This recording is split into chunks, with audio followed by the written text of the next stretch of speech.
Glória a Jesus. Abram em Lucas, capítulo 2. Irmãos, a palavra diz que Jesus Cristo é o próprio Deus. Diz que Ele é o alfa e o ômega, né? Ele é o primogênito dentre os mortos. E todas as coisas foram feitas por Ele, sem Ele nada do que foi feito se fez. Sejam tronos, sejam dominações, sejam principados, sejam potestades. Tudo foi feito por Ele e para Ele, né? Tudo que é material e espiritual é pelo poder de Jesus. Glória a Jesus. E o Senhor Jesus se fez carne e habitou entre nós. Hoje o Lucas, no caminho, ele perguntou para mim, né? Se Jesus era mesmo... Como foi que ele disse? Se Jesus era mesmo Deus, eu falei, claro que sim, Jesus é Deus, né? Ele falou assim, então, Jesus é o Deus do futuro, ele falou para mim. Acho que ele quis dizer assim, né? Porque como ele nasceu depois que as coisas já existiam, né? A cabecinha dele, né? A criança, é o Deus do futuro, ele quis dizer, né? Que Jesus veio depois, então. Aí eu expliquei alguma coisa ali para ele. É difícil explicar, né? É um tema que até para muitos, né? É um mistério difícil de compreender, né, irmãos? E realmente é mesmo, né? É um mistério grandioso que o próprio Deus se fez como uma de suas criaturas. Antes de Jesus Cristo ter pisado nesse mundo, né? Como homem, ter sido colocado no ventre de Maria pelo Espírito Santo, ele não era filho, né, irmãos? O Senhor Jesus não era filho. O Senhor Jesus era, e sempre foi, a palavra, a ação do Pai, o caráter do Pai. Não é? O manifestar do Pai, não é Jesus Cristo. Então, a partir do momento que ele veio, não é, irmãos, se fez filho de Deus. Porque o Espírito Santo, que é o próprio Deus em espírito, foi quem colocou, não é, dentro de Maria o embrião, vamos dizer assim, né, que cresceu e não viveu com poderes acima do que um homem tem, né, irmãos? O Senhor Jesus Cristo, ele viveu de fé. Ele teve que aprender as coisas. Ele aprendeu, como todos os homens aprendem, aprendeu a falar, aprendeu as coisas mínimas, né? Aqui no Evangelho de Lucas, nós vamos ler um texto aqui que vai falar sobre isso, né? O Senhor Jesus Cristo, ele viveu verdadeiramente como homem, não é? A diferença de Jesus Cristo é que ele tinha a palavra que o Pai deu para ele, não é? Imagino eu que, assim como o apóstolo Paulo, no início da sua carreira, quando ele se converteu, o Espírito levou ele até o terceiro céu, não é? Mostrou para ele coisas incríveis, disse palavras inefáveis, que ao homem não é lícito, né? O homem não é digno de ouvir, né, as palavras. Glória a Jesus. Então imagina o Filho, imagina Jesus, né? A intimidade de Jesus com o Pai. Então o Senhor Jesus, ele aprendeu e ele disse muitas vezes, né? A palavra que eu vos digo não é minha, mas é do Pai que me enviou. Então, o Senhor Jesus Cristo, mesmo sendo Deus, ele reconhecia a sua condição de homem. Ele orava. O Senhor Jesus Cristo, sabendo que o Pai era poderoso e que ele venceria todas as coisas pelo poder da palavra do Pai, mesmo assim, ele não confiou na carne dele. Ele foi submisso, ele foi realmente aquele que é o autor e o consumador da fé. Ele consumou a fé não como homem, não como Deus, mas como homem, né? Deu uma lição muito grande para nós. Então aqui, irmãos, vamos ler a partir do capítulo 2 de Lucas, verso 40. Diz assim o texto, ó. E o menino crescia, e era fortalecido em espírito, e cheio de sabedoria, e a graça de Deus estava sobre ele. Glória a Jesus. Então, ele era fortalecido em espírito, ele crescia, ele era cheio de sabedoria, e a graça de Deus estava sobre ele. Na continuação do texto, irmãos, ora, todos os anos iam seus pais a Jerusalém à festa da Páscoa. E tendo ele já 12 anos, subiram a Jerusalém, segundo o costume do dia da festa. E regressando eles, terminados aqueles dias, ficou o menino Jesus em Jerusalém. E não o soube José, e nem sua mãe. Pensando, porém, que ele viria de companhia pelo caminho, andaram o caminho de um dia, e procuraram-no entre os parentes e entre os conhecidos. E como não o encontraram, voltaram a Jerusalém em busca dele. E aconteceu que, passados 3 dias, o acharam no templo, assentado no meio dos doutores, ouvindo-os e interrogando-os. E todos os que o ouviam admiravam a sua inteligência e respostas. E quando o viram, maravilharam-se, e disse-lhe sua mãe: Filho, por que fizeste assim para conosco? Eis que teu pai e eu, ansiosos, te procuramos. E ele lhes disse: Por que é que me procuráveis? Não sabeis que convém tratar dos negócios do meu pai? E eles não compreenderam as palavras que lhes dizia. E desceu com eles, e foi para Nazaré, e era-lhes sujeito. E sua mãe guardava no seu coração todas essas coisas. E crescia Jesus em sabedoria, em estatura e em graça para com Deus e os homens. Então nós vemos que Jesus, ele verdadeiramente veio como homem e ele precisou crescer. Ele ficou mais tempo lá em Jerusalém conversando com os doutores, interrogando os doutores, né? Então ele buscou, ele sabia, não é? Ele aprendeu do Pai aquilo, não é, que ele deveria fazer, ele aprendeu qual que era a missão dele. E nós também, não é, irmãos? Nós também. Nós temos uma missão, nós também temos que crescer em estatura, em sabedoria, não é? Crescer na graça, crescer na fé, crescer em muitas coisas, não é? Para a honra e glória de Deus. Jesus Cristo, quando ele termina, está consumando a obra, encerrando tudo, ele diz: Eu te glorifiquei na terra, a obra que tu me deste a fazer. Não é? Então o Pai entregou ao Filho, ele disse, né, eram teus e tu nos deste. Então o Pai, né, a grande misericórdia de Deus para conosco, né, ele poderia ter nos destruído, tamanho pecado e engano que nós vivíamos, mas ele enviou Jesus, entregou para o Filho, não é, os homens, e Jesus Cristo consumou essa obra. Glória a Jesus. E padeceu demais, e trabalhou demais, se esforçou, e a gente vê com 12 anos, né? A gente com 12 anos, irmãos, como que é a nossa vida, né? Como que é uma criança, um pré-adolescente de 12 anos? É difícil, né? Numa multidão de crianças, são poucos aqueles que são um pouquinho mais maduros, né? Responsáveis, estudiosos, né? A maioria, as crianças são crianças, né? Então, isso para nós serve como uma referência, também como uma figura, né, irmãos? Que nós, quando nos convertemos a Cristo, recebemos a graça, recebemos o amor de Deus, a palavra de Deus, somos como crianças. E precisamos nos colocar, não é, diante da palavra, diante de Deus, para aprender. Não é? Entendendo a necessidade de que nós precisamos ser fortalecidos. Por quê? Porque existe uma missão, existe um ministério na nossa vida, não é? Existe uma palavra que nós carregamos, um nome que tem que ser honrado, exaltado e glorificado pelas nossas vidas, né, irmãos? Então esse texto é bastante interessante. Tem mais um texto aqui, ó, que eu quero aproveitar, em João, capítulo 3.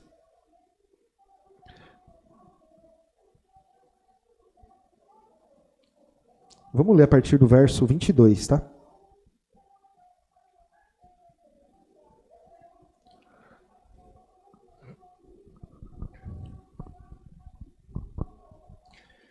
João, capítulo 3, verso 22. Depois disto, foi Jesus com os seus discípulos para a terra da Judéia, e estava ali com eles e batizava. Ora, João batizava também em Enom, junto a Salim, porque havia ali muitas águas, e vinham ali e eram batizados, porque ainda João não tinha sido lançado na prisão. Houve então uma questão entre os discípulos de João e os judeus acerca da purificação, e foram ter com João, e disseram-lhe: Rabi, aquele que estava contigo além do Jordão, do qual tu deste testemunho, ei-lo batizando, e todos vão ter com ele. João respondeu e disse: O homem não pode receber coisa alguma, se não lhe for dada do céu. Vós mesmos me sois testemunhas de que disse: Eu não sou Cristo, mas sou enviado adiante dele. Aquele que tem a esposa é o esposo, mas o amigo do esposo, que lhe assiste e ouve, alegra-se muito com a voz do esposo. Assim, pois, já este meu gozo está cumprido. Glória a Jesus. É necessário que ele cresça e eu diminua. Então, irmãos, nós vemos aqui João Batista. João foi declarado por Jesus Cristo como o maior dentre os nascidos de mulher, né? Até o pastor Silvio comentou essa passagem também esses dias. O maior dentre os nascidos de mulher. Então, ele tinha discípulos, as pessoas iam até ele, respeitavam ele como profeta, né? Mas quando vem Jesus, ele entende, agora é com ele. A partir de agora, é com Jesus Cristo. Que ele cresça e eu diminua, né? Então nós temos que entender essa palavra, né, irmãos? Que ele cresça e eu diminua. Que Jesus cresça na sua vida e que aquilo que você é até o dia que você encontrou com Jesus diminua, né? Então, muitas vezes a gente não percebe, mas a gente se conforma com pouco, né? A gente tem um encontro com Jesus, se converte e vai para a igreja e volta, mas não percebe, né? Essa grande obra de Jesus Cristo. Essa graça, esse poder, né, irmãos? Hoje nós oramos aqui pelos irmãos enfermos. O Senhor Jesus disse que nós iríamos impor as mãos e as pessoas seriam curadas, né, irmãos? E muitas vezes a gente não ora nem por nós mesmos. Nem por nós mesmos, né? Então, nós muitas vezes desperdiçamos o dom, o poder e a graça de Jesus. Não valorizamos, empregamos força em muitas coisas, né? Mas nós devemos fazer como Jesus. Empregar força, desde cedo, né? Entendendo a necessidade de crescer na graça, em estatura, em poder. Por quê? Porque Ele nos deu com abundância. Ele nos abençoou com todas as bênçãos, está escrito na palavra, né? Todas as bênçãos espirituais nos lugares celestiais. É nos lugares celestiais, eu preciso estar espiritual. Porque Ele não nos deu poder carnal, Ele não nos deu força de Sansão, não deu sabedoria de Salomão para a gente. É do Espírito, né? É além. Então nós temos que andar espirituais, né? Então precisamos nos colocar mais próximos de Jesus, mais próximos da sua palavra, no nosso dia a dia, não é? Onde quer que nós estejamos. Como está lá em 1 de Coríntios, irmãos, capítulo 3, vamos lá.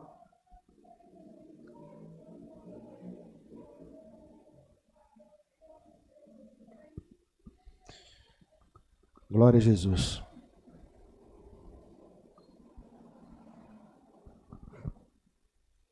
Verso 1.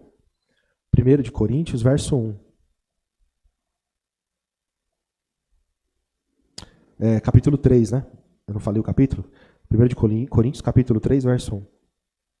E eu, irmãos, não vos pude falar como a espirituais, mas como a carnais, como a meninos em Cristo. Não estou chamando os irmãos de carnais não, tá?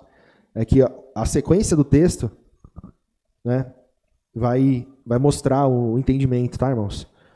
O fato aqui é que eles realmente estavam sendo carnais, né? Religiosos, estavam se dividindo em panelinhas, né? Verso 2: Com leite vos criei e não com carne, porque ainda não podíeis, nem tampouco agora podeis. Porque ainda sois carnais, pois havendo entre vós inveja, contendas, dissensões, não sois porventura carnais, e não andais segundo os homens?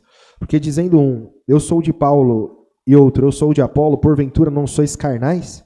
Pois quem é Paulo? Quem é Apolo? Senão ministros pelos quais crestes e conforme o que o Senhor deu para cada um? Eu plantei, Apolo regou, mas Deus deu crescimento.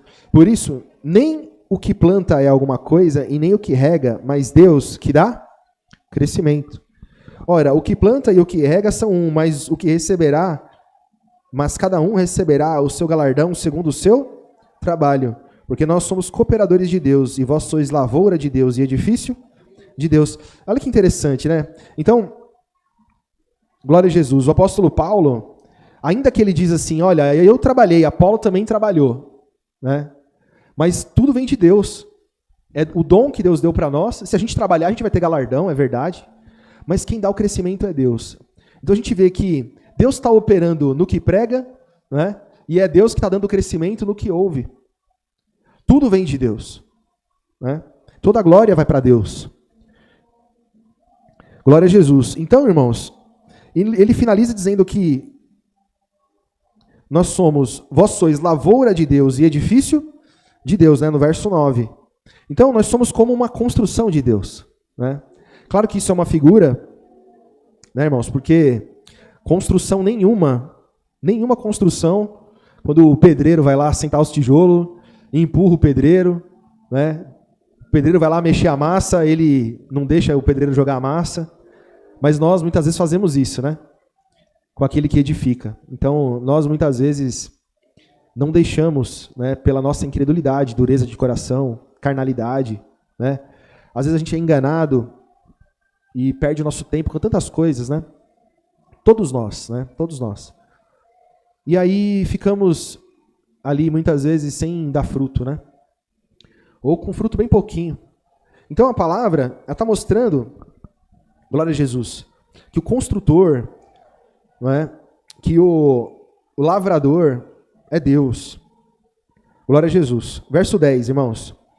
Segundo a graça de Deus que me foi dada, pus eu, como sábio arquiteto, o fundamento, e outro edifica sobre ele. Mas veja cada um como edifica sobre ele. Porque ninguém pode pôr outro fundamento, além do que já está posto, o qual é? Jesus Cristo. E se alguém, sobre esse fundamento, formar um edifício de ouro, prata, pedras preciosas, madeira, feno, palha, a obra de cada um se manifestará. Na verdade, o dia a declarará, porque pelo fogo será descoberta. E o fogo provará qual seja a obra de cada um. Então, primeiro ele diz, né? Cada um vê, né, como que edifica. Mas eu, como sábio arquiteto, eu pus o fundamento. O fundamento é Cristo. Então eu preguei o Evangelho, né? Eu preguei o Evangelho. Vocês receberam o Evangelho. Mas cada um constrói em cima desse fundamento, né, irmãos? Cada um sabe como constrói.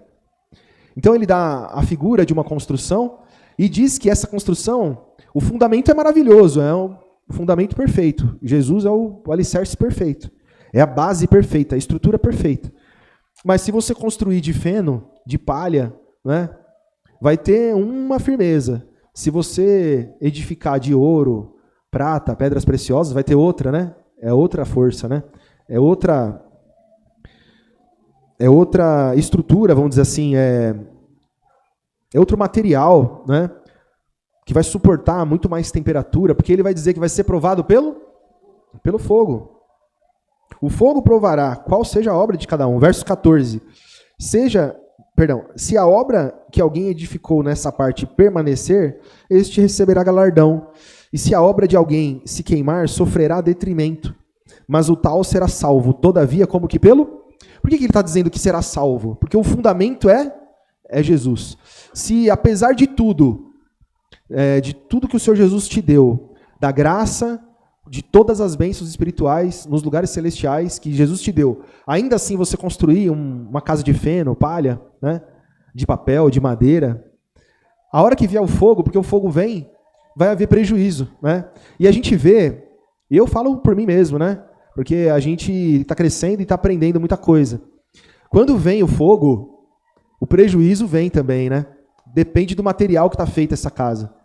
Então o que a gente vê muitas vezes é as pessoas padecendo uma vida inteira, sofrendo e caindo nos mesmos erros, né? Por quê? Porque está construindo de um material muito frágil. Então, o que é construir? Como que é edificar, né? De pedras preciosas, de ouro, né? Tem um outro texto que está lá em Apocalipse, né? Que ele diz, né? Aconselho-te que de mim compre ouro provado pelo fogo, né? Então é você viver e se entregar para Jesus, se colocar diante da palavra de todas as formas possíveis, né? O quanto mais você puder. Ocupar o seu tempo, a sua mente, o seu coração com as coisas espirituais, né? E deixar as coisas desse mundo, né, diminuir a cada vez mais para que as coisas de Cristo vão tomando conta, né, irmãos? Porque o mundo embaraça a gente de muitas formas, né, irmãos? Eu preciso dessa palavra, irmãos. Confesso para os irmãos, eu preciso dessa palavra. Preciso ocupar mais o meu tempo ainda com a palavra do Evangelho, né, irmãos? Glória a Jesus. Então essa palavra, ela tem mesmo esse propósito de nos constranger, né? Tem. Por quê? Porque o Senhor Jesus Cristo nos deu a lição. Ele sendo Deus, né? Se fez como homem e já como uma criança. Ele já buscava e se entregava para aprender, para se fortalecer, não é, irmãos? E nós, nesse mundo tão torto como está hoje, né, irmãos? Nós precisamos ser fortalecidos, porque a batalha que se levanta sempre é grande, né? Temos que estar preparados para vencer todas as coisas, né, irmãos? Glória a Jesus. Então ele diz assim, ó, verso 15 de novo: se a obra de alguém se queimar, sofrerá detrimento, que é prejuízo, né?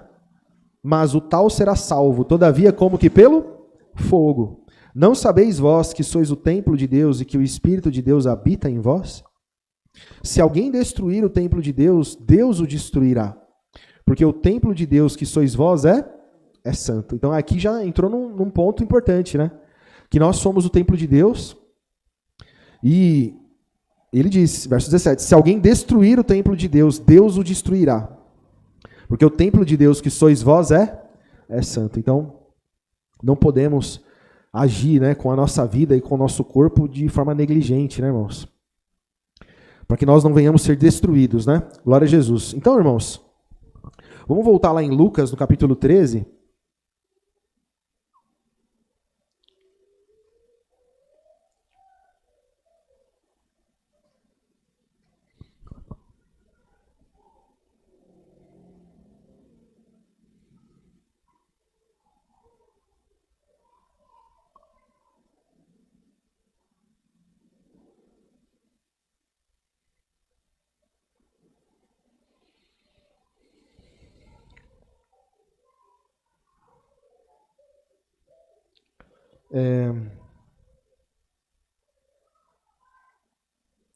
Vamos ler o verso 6. Glória a Jesus.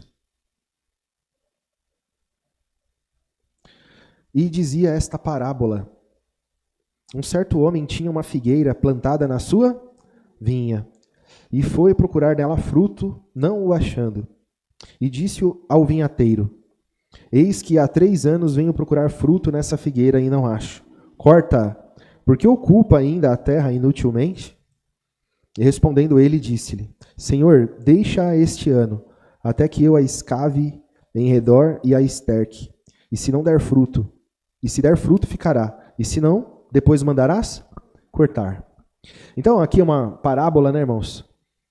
Então, um certo homem, né, o pai, ele tinha uma figueira plantada na sua vinha. Então, é uma árvore estranha, né? Uma vinha é uma plantação de vides, né? E aí ele vai e planta uma figueira lá. Então, nós somos peregrinos, né? Glória a Jesus. E se a gente olhar para o inverso, né? Deus de homens carnais nos fez homens espirituais. Né? Vivemos pelo Espírito, mas pela fé, né, irmãos? Porque ainda habitamos esse corpo de pecado, né? Então, isso é desculpa. Isso não é desculpa. As pessoas vivem dando essa desculpa, né? Não, mas eu sou pecador, né?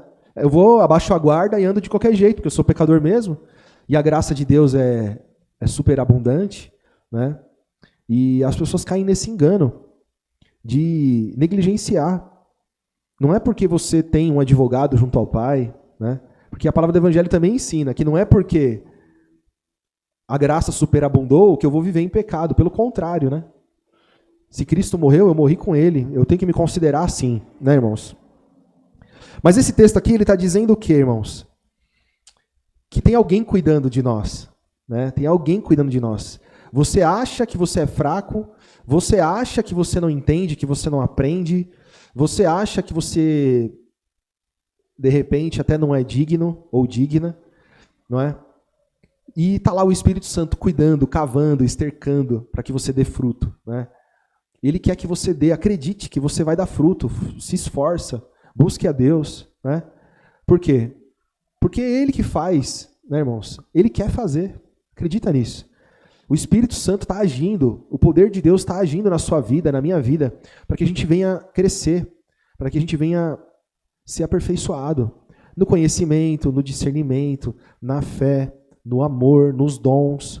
São tantas coisas, né? Então, não diga que não pode, né? Não diga, porque a palavra não diz isso, né? A palavra diz que bem-aventurados são os pobres de espírito, né? Porque deles é o reino dos céus. Os pobres de espírito. Pobre de espírito é uma pessoa simples, é uma pessoa muitas vezes sem cultura, sem sabedoria humana, mas não sabedoria de Deus. Porque Deus vai encher você, vai me encher de sabedoria, de discernimento, de santidade, de dons, né? De confiança. Glória a Jesus. Então confia, acredita, né? Porque Ele não quer lançar ninguém fora. A palavra também diz isso, né, irmãos? Glória a Jesus. Então, irmãos, voltando agora a 1 Coríntios de novo, irmãos. Capítulo 9 agora.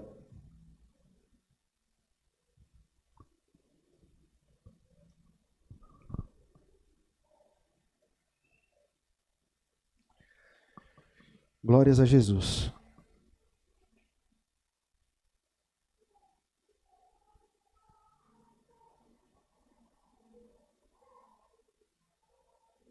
Aqui a gente vê o exemplo do apóstolo Paulo, né, irmãos? Quanto ele batalhou, ele também é um bom exemplo para nós, né? Um irmão valoroso, né? Um irmão que deu um grande exemplo para a igreja, né? Glória a Jesus. Ele diz assim, ó, verso 17 em diante, diz assim, ó: E por isso, se o faço de boa mente, terei prêmio, mas se de má vontade, apenas uma dispensação me é.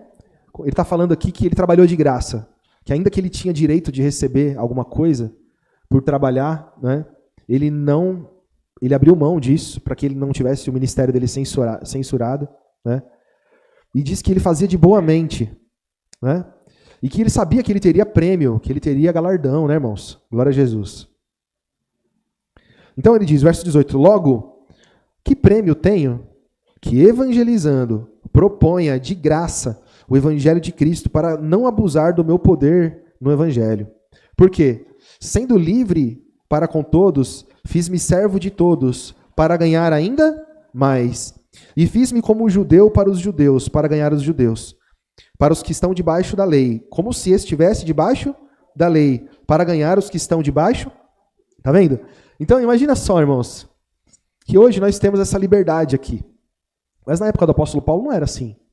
Ele tinha que entrar nas sinagogas, não é? De lugares que a gente saiu, que as pessoas fazem culto dos anjos, que fica aquela gritaria, que fica aquela coisa barulhenta, não é? Um monte de coisas erradas, idolatrias, não é?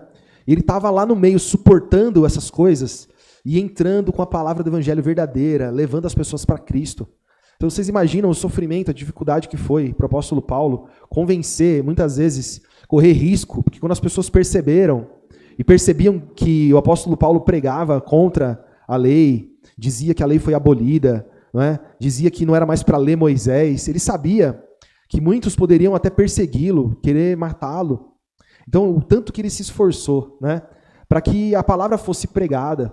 Então, nós vemos o poder de Deus, a graça de Deus derramada sobre as nossas vidas, não é, de uma forma muito grande. Glória a Jesus, né? Que Deus quer nos ensinar, Deus quer nos aperfeiçoar. Então, a palavra de Deus, ela é abundante na nossa vida, né, irmãos? Nós temos que tomar posse e aproveitar disso. Verso 21. Para os que estão sem lei, como se estivesse sem lei, não estando sem lei para com Deus, mas debaixo da lei de Cristo, não é a lei de Moisés, né, irmãos? Então, para quem não tinha lei, ele falava abertamente o evangelho de Cristo. Para quem tinha lei, ele ia comendo pelas beiradas, né? Para conseguir chegar a abrir a verdade para esse povo, né? Para ganhar os que estão sem lei. Verso 22. Fiz-me como fraco para os fracos, para ganhar os fracos. Fiz-me tudo para com todos, para, por todos os meios, chegar a salvar alguns. Ele salvava alguém, irmãos? É claro que ele está dizendo que é o poder de Deus na vida dele, né, irmãos? Não é? Porque ele mesmo disse que Deus é que dava o crescimento, né, irmãos? Verso 23, e eu faço isso por causa do evangelho, para ser também participante dele. Não sabeis vós que os que correm no estádio, todos na verdade correm, mas um só leva o prêmio? Correi de tal maneira que o alcanceis. E todo aquele que luta de tudo se abstém. E eles o fazem para alcançar uma coroa corruptível. E nós, porém, uma incorruptível. Então ele dá o exemplo aqui. Naquela época já deviam existir, né? As corridas, as batalhas, as lutas, né? E hoje a gente sabe bem como que é, né? Quando tem época de Olimpíadas, às vezes a gente ouve a história de um ou de outro atleta, né? A gente vê aquelas ginastas, né? Elas não crescem, né? Elas ficam tudo baixinhas, porque elas começam cedo. Elas criam uma paixão naquilo. E elas só pensam naquilo, elas treinam horas e horas por dia. Elas desgastam o corpo, elas perdem a cartilagem do joelho, dos ombros, do cotovelo. Elas ficam cheias de doenças, de enfermidades, nos músculos, tendões, né? Muitas já fizeram muitas cirurgias. Elas têm uma paixão naquilo. Vira uma obsessão, né? E aí tudo bem, todo mundo acha bonito, né? Eu sou obcecado por Jesus. Fala isso, né? Eu sempre esqueço essa palavra. Não é fanático, não. Fanático pode ser também, né? Mas normalmente soa mal, né? Fanático soa mal. Mas, enfim, eu sou radical, né? Eu sou radical na minha fé. Ah, não, também não pode ser radical, né? As pessoas falam, não. Pode ser radical, né? Quando eu era viciado em videogame, a gente passava noites jogando videogame, virava a noite jogando, né? E um amigo meu, ele falava assim, tem cara que fala assim, você perdeu a noite jogando videogame? Ele fala assim, não perdi a noite de sono, eu ganhei, ele falava. Porque aquilo para ele era uma coisa de grande valor, de estar com os amigos, de estar jogando aquilo ali, né? E às vezes falta paixão em nós por Jesus Cristo, né? Paixão é algo que você coloca o seu coração naquilo. Então, um atleta, a vida dele vira aquilo ali, é só fazer aquilo ali. É só treinar, é só se preparar para aqueles eventos, para ganhar uma coroa que vai derreter naquele dia. Não é? E a palavra do Evangelho, hoje, está querendo acender essa chama dentro de nós, de ter uma paixão por Cristo, pela salvação, pelo Evangelho, para você crescer, para você aprender mais, para você vencer o que você não venceu. Né? Estamos chegando no final do ano, as pessoas fazem isso, né? Fazem um momento de reflexão, o que eu podia ter feito, né? Quando começou o ano eu disse que eu ia ler o Evangelho todinho e não li. Passou o tempo e eu não li. As pessoas começam a fazer votos e criar planos para o outro ano, né, irmãos? Irmãos, não é essa a proposta. Né? A proposta é que os irmãos venham se entregar de coração pelo Evangelho, pela palavra, pelo nosso Salvador, para que Deus possa te usar e te aperfeiçoar, né? Fazer você crescer na estatura, no conhecimento, no discernimento, para a honra e glória de Deus, né, irmãos? Então, essa é a palavra, irmãos. Que nós possamos ser convencidos, né? E que ter reavivado a chama no nosso coração para aprendermos mais e mais do Senhor Jesus. Amém, irmãos? Pede em oração, na sua oração, Senhor, o que eu posso fazer para melhorar? O que eu tenho que renunciar, né? Que eu não tenha percebido ainda. E o que você já percebeu renuncia, não é? Faz uma troca, renuncia, deixa alguma coisa para lá.